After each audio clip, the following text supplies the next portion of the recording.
Grâce à des appareils sophistiqués, la géomatique s'avère fort utile pour reproduire virtuellement l'environnement des villes, leurs bâtiments et leurs infrastructures.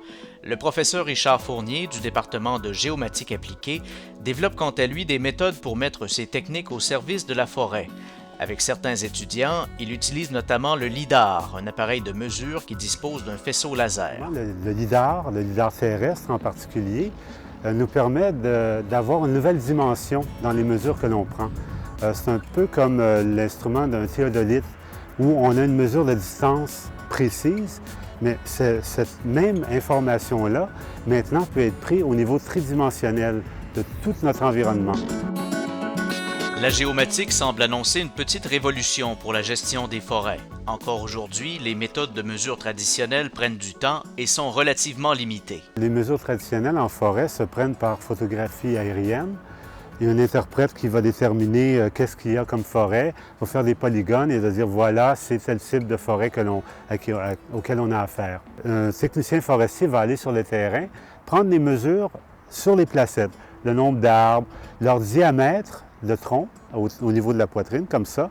Et il y a plein de relations qui sont faites en termes de la hauteur, en termes de la capacité de procurer de la fibre pour cet arbre-là et pour la placette. Et la productivité forestière est dépendante de ces mesures-là. La grande précision du LIDAR pourra permettre de cerner beaucoup plus finement les ressources forestières et, à terme, d'opérer une gestion plus durable des forêts. Dans notre cas, on va appliquer l'utilisation du LIDAR terrestre à la forêt. Alors, on va se poser les mêmes questions de dire, mais comment l'amélioration de la vision tridimensionnelle de ce qui nous entoure peut nous aider à mieux comprendre la forêt, à mieux utiliser cette ressource-là, mais d'une façon beaucoup plus fine, beaucoup plus durable.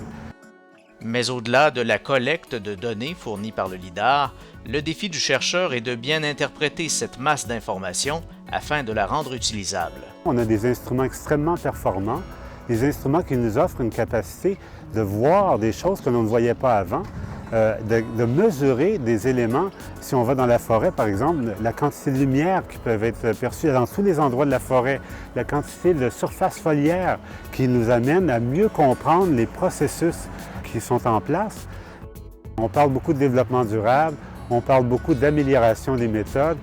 On se rend compte avec la capacité des ordinateurs maintenant qu'on peut améliorer beaucoup notre capacité d'aller saisir l'information. Il faut que ça se traduise, de pouvoir cibler d'une façon exacte quelles forêts vont avoir besoin d'intervention pour qu'elles poussent mieux, quelles forêts devraient être conservées, quelles forêts sont prêtes à être utilisées, mais à être utilisées à quoi? À avoir de la pulpe, à avoir du bois d'œuvre et à quelle proportion. Un des défis de notre appareil, du LIDAR, c'est que quand on prend une mesure, on ne voit pas à l'arrière. Alors, à cause de la complexité de nos forêts, ça nous amène à y réfléchir de façon plus longue, à faire de tests plus laborieux et de procurer des solutions plus adaptées à nos forêts.